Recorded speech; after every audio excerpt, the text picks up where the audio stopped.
लोगोफोर नायलाय आंहा सानसेयाव बोथिसेल' मोनजादों बेहा बोथिब्रै जाबाय ओमफ्राय नै नाजों संनानै जाबावबाय नै दहायनि ओंख्रिखासो दहायनि आंना बोरो मामा तनिष्का नायलाय दाउब' गोरानसो मोनजाबाबो मोनजायाबाबो मैयासो So guys, आज का वीडियो काफी इंटरेस्टिंग होने वाला है क्योंकि आपको वीडियो को एंड तक देखना है शुरू से लेके एंड तक जरा सा भी स्किप नहीं करना है और जितना सके उतना कमेंट सेक्शन में कमेंट लेके मुझे बता देना और चैनल पे नया है तो प्लीज चैनल को सब्सक्राइब कीजिए सब्सक्राइब करने के साथ आप सब बेल आइकन को प्रेस करना ना भूले दोस्तों क्योंकि ऐसे ही मजेदार वीडियो मिलते रहने के लिए। तो आज मैं काफी इंटरेस्टिंग है आप लोग को मिलके मैं आज कुछ नया अलग की किस्म का अलग की वीडियो बनाने वाला हूँ क्योंकि ये देखो मेरे साथ ये ट्राइपॉड है और मैं लेके आया हूँ बोया का माइक्रोफोन इसी से मैं शूट करने वाला हूँ इसी से मैं वॉइस डबिंग करने वाला हूँ तो वीडियो को एंड तक देखते रहना तो चलो लोगोफोर नोंथांमोना आंनि आखायाव फिसा बक्स नुदोंना बे बक्सआनो जाहैबाय मेनसुरनि केपसुल आरोना नोंथांमोना देहा गोरोबलायनायाव माने सोरबा माने थाब गोलोमदै गयो नालाय बेखौ जायोब्ला माने नोंथांमोना गोबाव सम माने देहा गोरोबलायनायाव गोलोमदै गवालासिनो बेजों गोबाव सम खालामनो हागोन आरोना दा बे केपसुला जाहैबाय माने मोजां आरोना नोंथांमोना बेखौ इउज खालामब्लानो जाबाय माने साइड इफेक्टबो जाया आरोना नोंथांमोना हाथाय बाजारनिफ्राय बायनानै माने जायोब्ला नोंथांमोना साइड इफेक्टबो जानो हागौ नोंथांमोना बेखौ जानायनि सिगां माने डिसक्रिप्शनाव आङो मेनसुरा होनाय डक्टरनि कन्टेक्ट नाम्बार होनानै दोनदों बेयाव थांनानै नोंथांमोना कन्टेक्ट खालामनानैबो सोंग्रोना नायनो हागोन माने बेखौ सोंना नायनानै नोंथांमोना जानांगौना जानाङा सोंनानै जाब्लानो जाबाय आरोना बेयाव माने 10टा केपसुल थायो नैबेनो आरोना लोगोफोर केपसुला 10टा केपसुल थायो दा 10टा केपसुलखौ नोंथांमोना माने ओंखाम जाखांनानै जिखुनु जाया नोङो देहा गोरोबनायनि सिगां जाब्लानो जाबाय आरोना अब्लानो माने गोबाव टाइम नोंथांमोना माने गोलोमदै गवालासिनो खालामनो हागोन आरोना गोसोबायदि दा नै ओमफ्राय नैबेहाय नायनो हागोन निउ एन्ड इमप्रुभ लिरनाय दङ बियो माने प्रिमियाम आरोना मेनसुरनि बियो 100% नेचुरेल बे केपसुला माने 1/10 माने 10टा थायो आरोना मोनसे पेकेटाव दा बेवहाय नायनो हागोन नोंथांमोना नैबेहाय मा जिनाखि बेहाय बेखौ आयुर्वेदिक एबा माने नेचुरेल खालामनो थाखाय माखासे बेहाय माबा होनाय दङ बेहाय गन धाग दङ गन किकेर दङ सात्तावार दङ अश्वगंधा आमला बिदारा गोख्रु लं बड़ी इलायची जायफल आकारक्रा सफेद मुसलि कन्स बेस इमली बेस दालचीनी बहुत बायदिसिना होनाय दं आरोना बेखौ माने बेफोर प्रडाक्टफोरानो जाहैबाय आयुर्वेदिक आरोना नोंथांमोना दामखौ नायनो हागोन नैबेहाय 394 लिरनाय दं आरोना नोंथांमोना बेखौ अर्डार खालामनायनि साननैसो उनावनो माने सानथाम सानब्रैनि उनावनो मोनफैयो आरोना माने बियो एकदम 100% रोदा रुदुजों बानायनाय आरोना लोगोफोर एकदम माने मोजां आरोना आयुर्वेदिक बेनिफ्राय नोंथांमोना बेखौ बायनोब्ला डिसक्रिप्शनाव आङो लिंक होनानै दोनदों बेयाव थांनानै नोंथांमोना अर्डार खालामब्लानो जाबाय अर्डार खालामनायनि साननै सानथामनि उनावनो मोनफैयो आरोना नोंथांमोना बेखौ बायनानै जाब्लानो जाबाय लोगोफोर आं दा माने मंगलबार हाथायाव थांनो नागिरदों आरोना दिनै माने मंगलबार हाथाय बिनिफ्राय जोंहा दाखालि बावै बैनिया रुंसारि जानानै थांबाय नालाय बिनि ओमफ्राय माने एसे माबानि बसनि थाखाय बायदिसिना बावो नालाय बसाव गस्ला लंपेन्ट बायदिसिना जानाय लोंनाय जि बियो मा जानो मोजां मोनोमोन मायोमोन बेफोरनि सायाव दा आं एसे खरसा खालामहैनो नागिरदों आरोना मंगलबार हाथायाव ओमफ्राय नै हेलमेटाव आंना माने गप्र' गैया नालाय नैबेहाय आङो हेलमेटनि माबा मबाइल लाग्रा स्टिक लागायदों ओमफ्राय दा आं हाथायाव खरसा खालामनो थांसै आरोना हाम्फेया फिसाजोखौ बामगासिनो नै हाम्फे हाम्फे कि खबर ভাল নে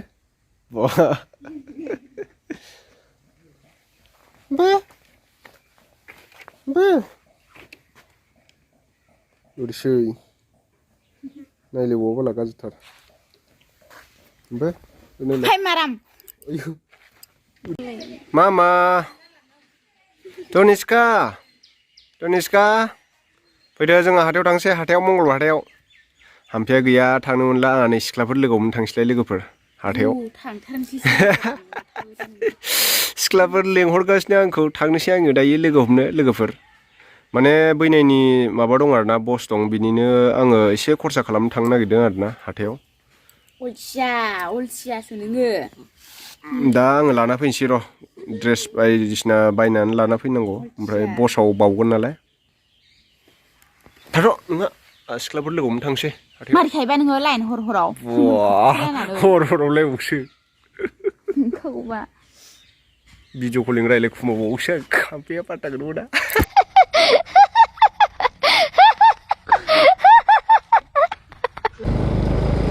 दायो थांगासिनो आङो माजबाटआव मंगलबार हाथाय जायो आरोना दिनै बेहाय माने दाखालि जोंना बैनिया रुंसारि जालांबाय नालाय बायदिसिना जाथाय जानानै दा बिनिनो बस दङ बस खुंनायाव एसे गाव जि आद्रा थालांदोंमोन जानाय लोंनाय गाननाय जोमनाय बेफोरखौ बावो आरोना बेखौनो आङो दिनै मंगलबार हाथाय नालाय जोंनिया माजबाराव देरसिन हाथाय जायो मंगलबार पारायाव दा बिनिनो आङो लायनो नागिरदों आरो आं दा हाइवे मोनफैयो आरोना लोगोफोर माने ससे थांनांगौ आरोना हाइवेजों 5 किल'मिटार जायो बे टार्निंनिफ्राय माजबार टाउनसिम बेनिफ्राय माजबारावनोखा नालाय हाथायाबो ओमफ्राय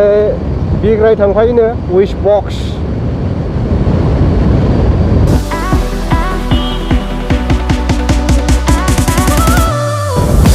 लोगोफोर आं दा माने माजबाद मोनफैबायानो आरोना बिग्राय मोनहानि न'आ नैबेहायनो उइस बक्स मोननिया नैबेनो बिसोरनि न'आ नै मानसि ओंखारबोबाय लोगोफोर उइस बक्स जेन्टेलमेन आरोना बिरादनो मानसिया चलो मार्केट जाएगा मार्केट क्या मार्केट जाएगा मार्केट हाँ हिंदी ब्लॉग है क्या हिंदी नहीं हिंदी चलता ही नहीं है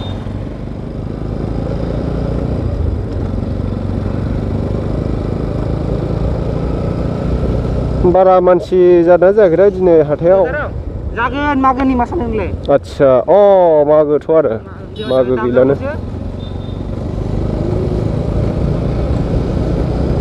मागोनि जानांगौथ' मानसियाथ'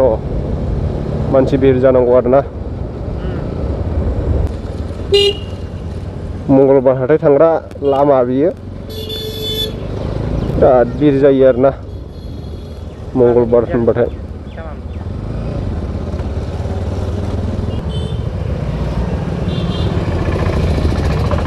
भागिन होननानै भागिन मोनखाबाय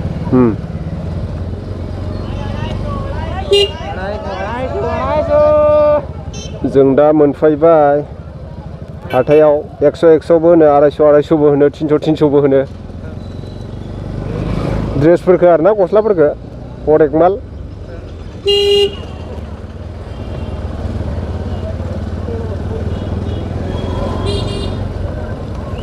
ओरैनिफ्राय हाबखाबाबो जागौमोनलै इथिं लामाया गिदिरमोन बै मोनसे हाबनोसै र'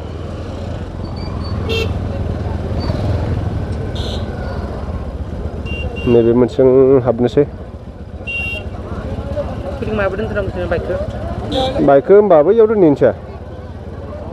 नै दैमुआ इथिं बाजै हामफिनि फंबायनि थाखाय लंपेन्ट नायगासिनो दोङो इथिंबो लाबाथाय मोजां नङा र' इथिं माबा जोंदों इथिं क्लियार नुदों दैमु माखौ नायदों आङो लंपेन्ट नायदों आरोना सिलाय बेखौ बोरैबा मोजां नुदों नै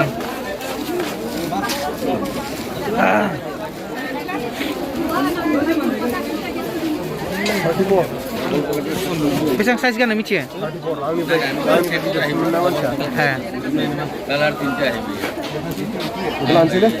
लानोसै फसायखाबाय ना दैमुनि केमेरायाव आं फैबाय दायो बियो माबा लागासिनो गस्ला ओमफ्राय बिनि केमेराखौ आं हेन्डेल खालामनो नागिरदों उइस बक्स दै सिस्टारा लाबोबा थांसै नामा दे होमबा थांदो दे बेखौ लानोसै बारा मोजां बारा हिट नुवाखै ओमफ्राय ই লম্পেণ্ট চল এইটো কাপোৰ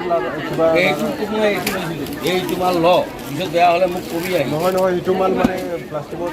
নোলোৱা এইটো মাল নাই আৰু নোলোৱা প্লেইন চিম্পল ল'বি চিম্পলত नैबे सार्ट आरोना सार्ट माने टि सार्ट ओमफ्राय पेन्ट लाबाय बेनि थाखाय आरोना गोथाङावथ' गाननो मोनासै दायो ओंखार जाबाय बेखौ माने बावनो थाखाय लादों आरो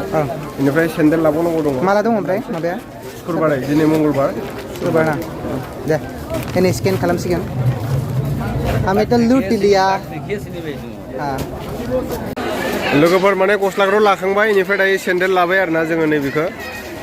बेनिफ्राय सेन्देल लाखांनानै दा न'नि जानायनि बायदिसिना माने खरसा खालामहैसै बेदर दाउ लादो बिग्राय पुला पुला पुला पुला पुला पुला अमा लाबाय दे अमा बाजै दिबिकानिफ्राय ओमफ्राय नै जोंना पार्टी अनार रड साइडआ माने अमा बेफारि जादों खै केजि जानायमोन अमाया अमायाथ' मननि जानायमोन दाखालिबोथ' खनसे फानखांबाय नोङो अमा बेफारि जाबाय नामा रानलाय मानसियालाय गेजेर गेजेर अमा बेफारि जागारनांगौ सेरसेयाव बेसेबां सेरसेयाव बिदिनो 300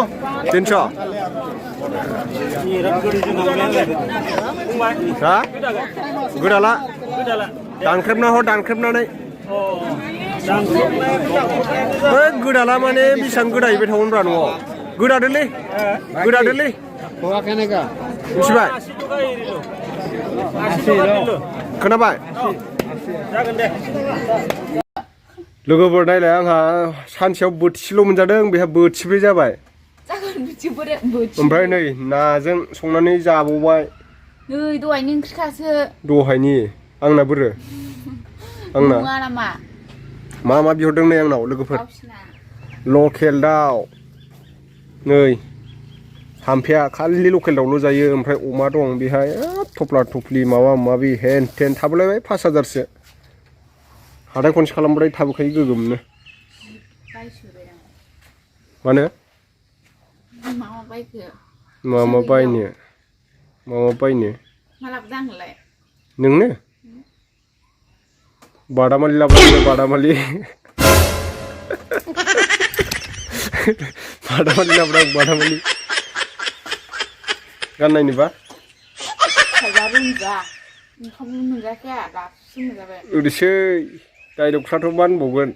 नोंमारगौ होननो बिबाय दासो बैयाव माबा जावदोंमोन हा जावदोंमोन उन्दुलांलाय बहा दहायनिफ्रायनो जलदि दै गुदुं फुदुंहाय बेदरा आं गोदानोसै नै नामा